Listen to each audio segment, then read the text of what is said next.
y nos acompaña ya el ministro de la Secretaría de Acción Social, Héctor Cárdenas. Ministro, ¿cómo le va? Buenos días, bienvenido. Muy buenos días, muchas gracias por la invitación. Para adelantar ya parte de lo que el presidente de la República estará presentando el próximo viernes ante el Congreso Nacional, los avances en las políticas de reducción de la pobreza y concretamente programas sociales.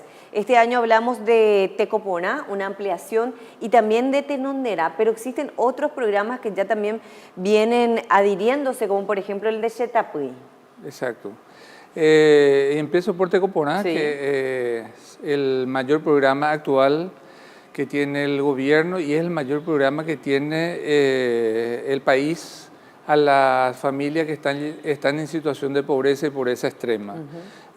Habíamos asumido con 80.202 familias y hoy estamos casi 135.000 familias dentro del programa Tecopona. Sí. En ese marco es destacable la llegada que tenemos a las poblaciones indígenas.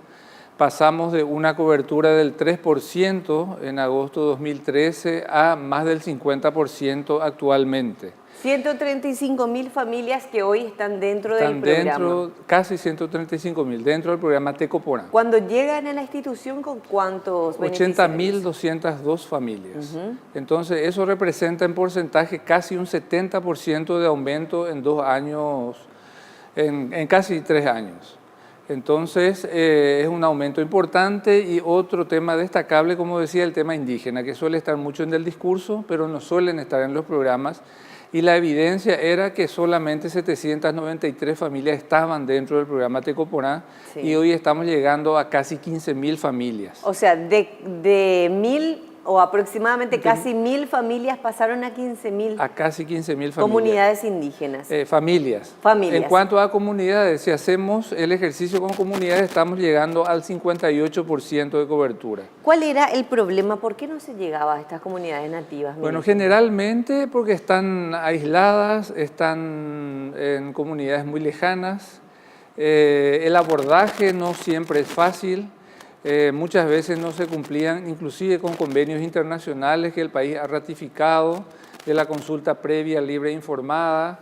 El tema del trabajo con ellos no se realizaba y hoy ya estamos llegando en cuanto a comunidades a casi 500 comunidades, 468 comunidades de las un poco más de 700 que existen a nivel país. Y tenemos cobertura a nivel país en el marco del programa Tecopona. Estamos presentes en los 17 departamentos y en 226 distritos. Pasamos de 82 distritos de agosto de 2013 a 226 distritos.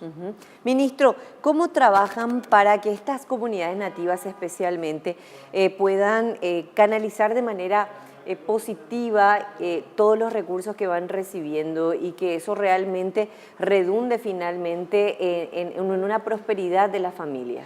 Tenemos un actor clave que es el técnico social que trabaja con ellos y de hecho tenemos ejemplos emblemáticos. O sea, el caso de las comunidades indígenas del departamento de Caaguazú, sí. Ellos hacen un control en un acuerdo que tenemos con los líderes de utilización del recurso. Ellos piden boleta legal, ayuda a formalizar la economía, inclusive en el caso indígena. Y lo que vemos a través de las compras, que casi un 80% de la utilización de esos recursos va a alimentos. Y lo otro va a vestimenta, va a medicamentos, a elementos de higiene y aseo. Entonces la buena utilización de esos recursos, bien documentados, lo tenemos. Eso es el ejemplo clásico, emblemático, pero la metodología de trabajo a nivel país es lo mismo. Porque las familias que están en situación de pobreza y pobreza extrema, lo primero que hace, que cuando tiene recursos, es comprar eso que le falta, y lo que le falta mayormente es alimentos. Hablamos también por mucho tiempo de que este programa, hablamos del programa Tecopona, principalmente lo que hace es ayudar a las familias de escasos recursos, pero no solamente darles este apoyo económico, sino que también exigir que las familias puedan cumplir con ciertos requerimientos. Hablamos de salud y educación, ministro, especialmente para los más pequeños de estas familias.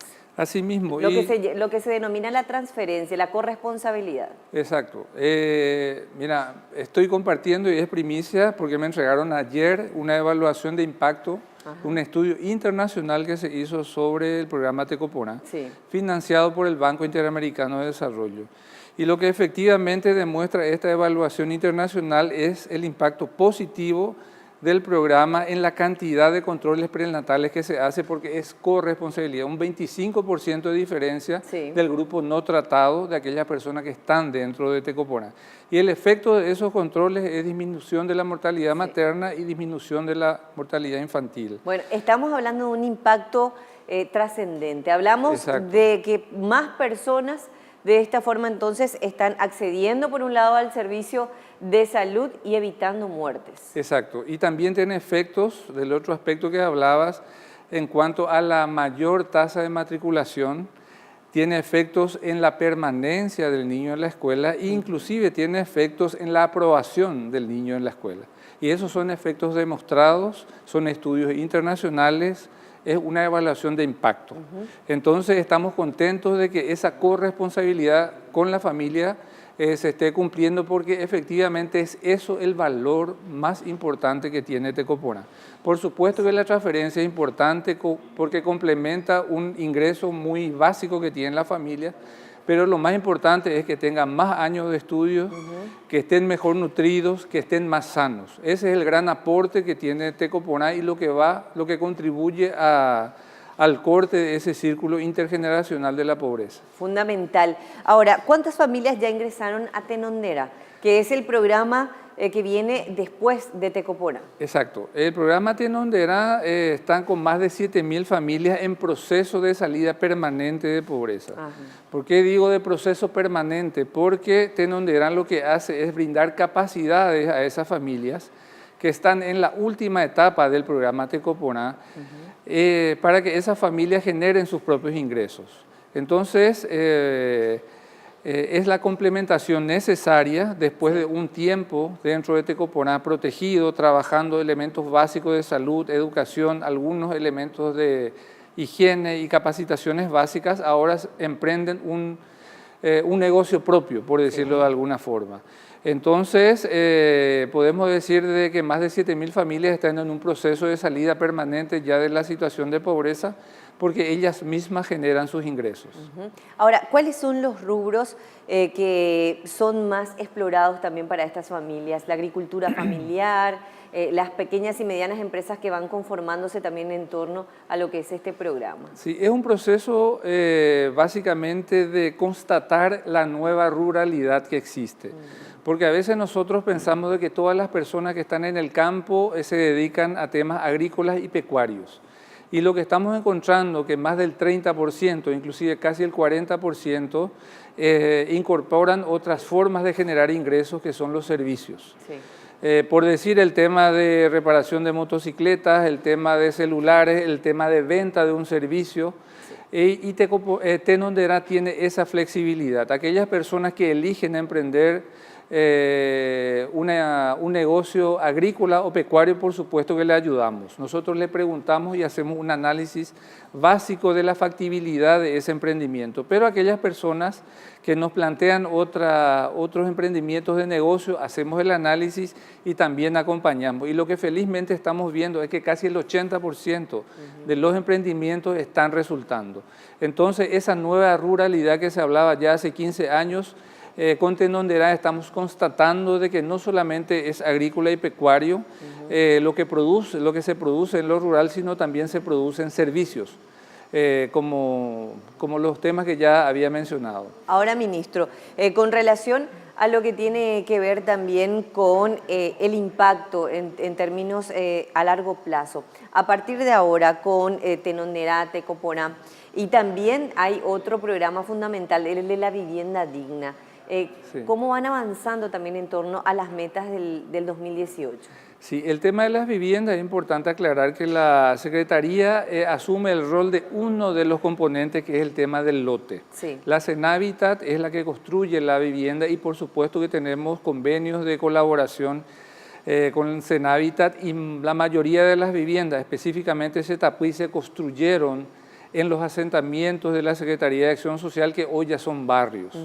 Hablamos Porque dejaron de ser sí. pequeños guetos, porque hoy ya tienen sus planos aprobados, tienen calles en función a la propia ley, 16 metros de ancho, tienen espacios públicos, tienen centros comunitarios, tienen empedrados, tienen agua, tienen luz. O sea, no son solamente viviendas, sino que es un complejo de servicios y bienes que se pone a disposición de esa familia.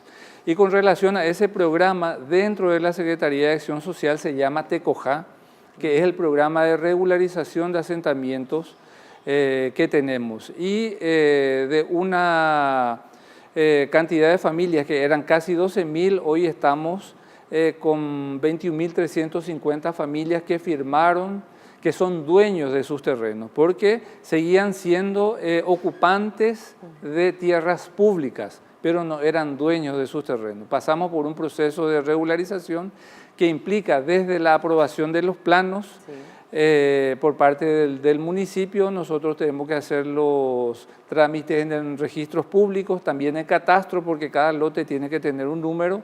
Entonces Héctor Cárdenas puede ser dueño de un lote de la manzana X. Existe un instrumento legal que lo habilita como dueño de ese lote y por supuesto que ahí postula a las viviendas. Solemos decir que la firma de ese contrato de ocupación definitiva es la llave para la vivienda, es el pasaporte para la vivienda. ¿Cómo se hace, ministro, y cuál es el trabajo que realizan ustedes con relación a que finalmente las propiedades queden en manos de las familias y no sean nuevamente vendidas?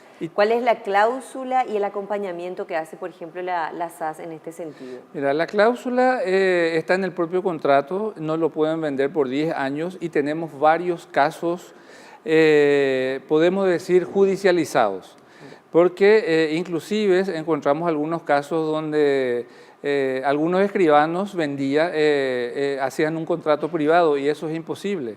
¿Cómo alguien va a vender algo que no es suyo? Claro. Entonces, son temas muy básicos. Entonces, eso está en el contrato y por supuesto que cuando constatamos que ocurrió un hecho, actuamos judicialmente. Entonces, es un programa muy importante que también hubo muchísimos avances en estos casi 3 años, porque pasar de 12.000 contratos firmados a 21.350 es un crecimiento del casi el 100% en poco menos de 3 años. Entonces son familias, son personas que son casi 100.000 personas que están habilitadas hoy para tener hoy una vivienda digna. Ministro, ¿cómo se dio también esta transformación interna de la Secretaría de Acción Social, especialmente con los facilitadores, los trabajadores comunitarios, para lograr estos resultados que lo vemos hoy en números por un lado, pero por otro lado una gestión excelente, porque incluso la SAS recibió este año ya también una distinción con relación a la gestión en la calidad, a la calidad dentro de la gestión? Sí, y empezamos por algo básico, es un tema muy importante el comentario y la pregunta. Empezamos por mirar cómo estaba la SAS cuando asumimos, hace 2 años, 10 meses, era una institución muy grande. Tuvimos que hacer lo más difícil, suprimir 93 cargos de responsabilidad, direcciones, coordinaciones, jefaturas, etcétera, porque era una institución muy grande, muy pesada, donde un proceso tardaba demasiado.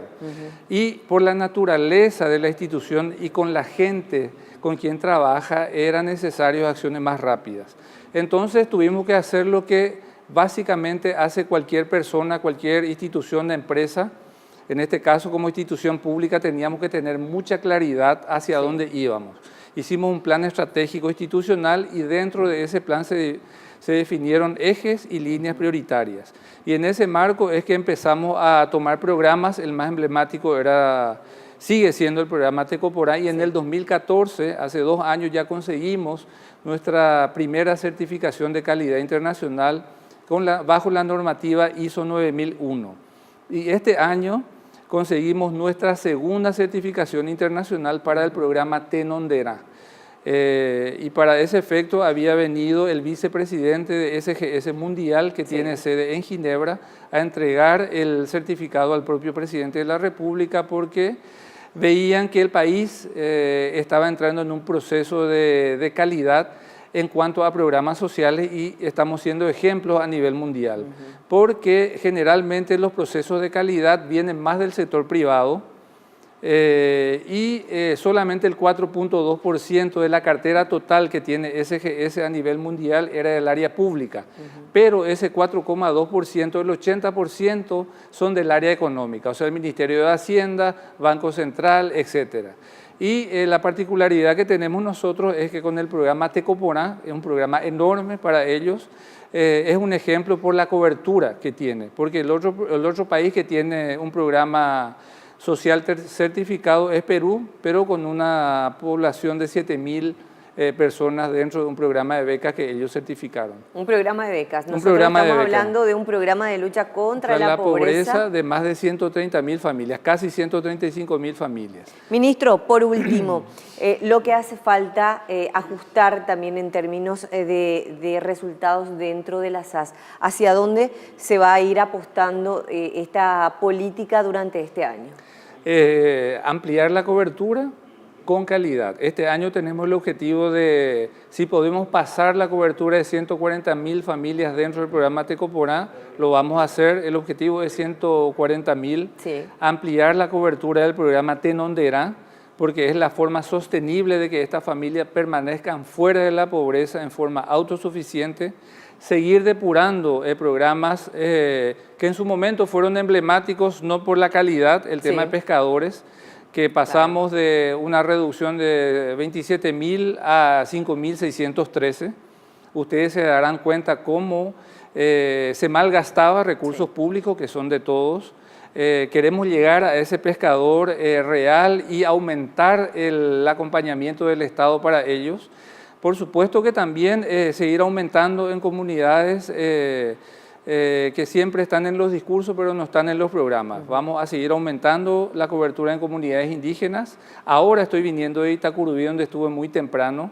Un componente para personas con discapacidad severa, o sea, hoy están iniciando un grupo importante en el distrito de Itacurubí y a nivel país estamos aumentando la presencia del Estado en proteger a estas familias en temas tan básicos, complementar sus ingresos para su seguridad alimentaria, vincularlo con servicios básicos, salud, educación, otros servicios y colaborar con otras instancias como Senavitat para que las familias tengan una vivienda digna, aquellas familias que están en asentamiento que en su momento fueron guetos, hoy son barrios. Bueno, esto es parte entonces de lo que el presidente de la República va a estar presentando en su informe anual el próximo 1 de julio ante el Congreso Nacional. Ministro, un gusto tenerlo aquí. Muchas gracias por acompañarnos y por esta atención con la teleaudiencia de Paraguay TV. Un saludo a la audiencia, muchas gracias por la invitación. Gracias por acompañarnos.